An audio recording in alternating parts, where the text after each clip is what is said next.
बेटा देवी। नारद जी ने कहा तब देवी हम तुम्हारे यहाँ भोजन नहीं करेंगे। देवी कहने लगी गुरुदेव बिना भोजन किए न जाओ। नारद जी ने कहा नहीं देवी, जिसके संतान नहीं होती है भोजन नहीं करते। अब रोने चिल्लाने लगी। नारद जी ने कहा रोना बंद करो, हम भगवान के पास जाएंगे, उनसे पूछेंगे और जब तुम्हारे बेटा बेटी होगा तब आकर भोजन करेंगे। भगवान के पास गए, कहा महाराज बताओ आप क्यों भक्त हैं, उनके भाग्य में बेटा बेटी है कि नहीं। भगवान ने कहा देवर्षि उनके भाग्य में 7 जन्म तक कोई बेटा बेटी नहीं। नारद जी आए, कहने लगे देवी तुम्हारे कहने से हम भगवान के पास भी गए, लेकिन 7 जन्म तक तुम्हारे भाग्य में बेटा बेटी नहीं।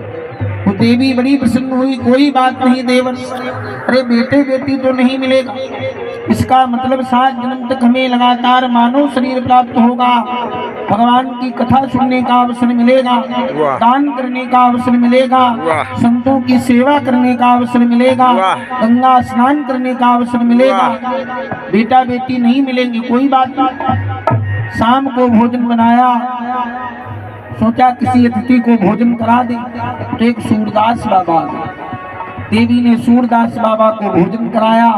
सूरदास बाबा ने भी कहा देवी कोई बेटा बेटी हो बुलाओ। देवी रोने लगी, गुरुदेव बेटा तो नहीं है, लेकिन निवेदन है बिना भोजन किए न जाओ।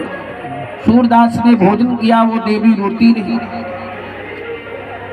सूरदास ने कहा देवी रोना बंद करो। एक एक करके 7 रोटी सूरदास बाबा ने खाई। भोजन करके जब बैठा तो कहने लगा देवी रोना बंद करो, हम तुम्हें आशीर्वाद देते हैं, परमात्मा तुम्हें 7 बेटा देगा, 7 बेटा देगा, 7 बेटा। वर्ष भी पूरा नहीं बीता, उस देवी के पुत्र का जन्म हुआ। फिर 2 वर्ष, फिर बेटा, 7 बेटों की मां बन गई। नारद जी को मालूम हुआ तो बड़े दुखी हुए, भगवान के पास गए कि महाराज अगर आप हमसे कह देते उसके 7 बेटे होंगे तो क्या आपकी जेब से कुछ चला जाए। हमसे कह दिया 7 जन्म तक बेटा नहीं होंगे, उसे 7 दे दिए। भगवान समझ गए नारद जी क्रोध में आ रहे हैं, तो भगवान रोने चिल्लाने लगे। नारद जी ने कहा महाराज क्या हो गया। भगवान ने कहा देवर्षि सर फटा जा रहा है, हम बचेंगे नहीं, बड़ी पीड़ा है। नारद जी ने कहा कोई उपाय हो बताओ।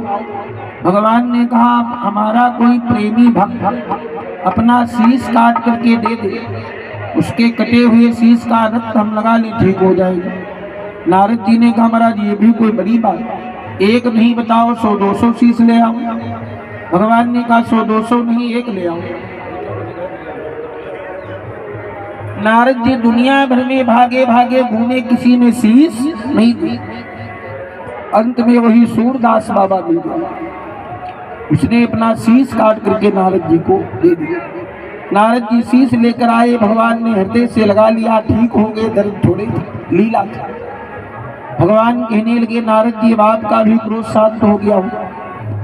नारद जी कहने लगे महाराज कुछ हाल न पूछ, ये दुनिया बड़ी ढोलक बोल, ये लंबी दाढ़ी, लंबे जटा, लंबे तिलक, लाल कपड़े, पीले कपड़े, सब बेकार, किसी ने शीश नहीं दी। वो सूरदास बाबा जरूर आपका भक्त था। भगवान कहने लगे नारद जी तुम भी तो हमारे भक्त थे, प्रेमी, तुम अपना शीश काट करके नहीं दे पाए। अरे दुनिया भर में मारे मारे दौड़ने घूमने गई और इस बात की तुम्हें बड़ी चिंता है कि हमारा मुंह काला कराई दिया। अरे इसी सूरदास बाबा ने, इसने सिर दिया है, इसी ने आशीर्वाद दिया था कि देवी तुम 7 पुत्रों की माता बनो।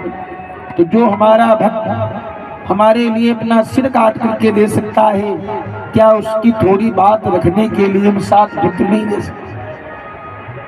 देवी के भाग्य में अब भी संतान नहीं है, लेकिन जब सूरदास बाबा ने आशीर्वाद दे दिया तो हमने स्पेशल कोटे से उसे 7 बालक प्रदान किए। ये प्यारे संत की महिमा है। आज अग्नि भगवान ने कहा कि जो कछ हृदय वशिष्ठ विचारा, सकल काज भा सिद्ध तुम्हारा, या विमाट देव न बजाई, यथा जोग सब भाग बने। खड्डे लेकर महाराज दशरथ जी चल पड़े। बोलिए श्री राम कृष्ण भगवान की जय हो। यहीं पर आप लोग अपना मन रखेंगे। कल विशेष चर्चा करेंगे। आज हमारे दानवीरों के द्वारा, श्री डॉक्टर साहब के द्वारा और दूसरे डॉक्टर साहब के द्वारा बहुत सुंदर आयोजन चल रहा है। प्रकट चारि पद धर्म के कलिम हुए एक प्रधान, एन केन विधि दीन्हे दान करे कल्याण। ऐसे दानवीरों को, महापुरुषों को बहुत बहुत साधुवाद, धन्यवाद। कल से विशेष चर्चा होगी। बड़े प्रेम से आप लोग भगवान का पावन नाम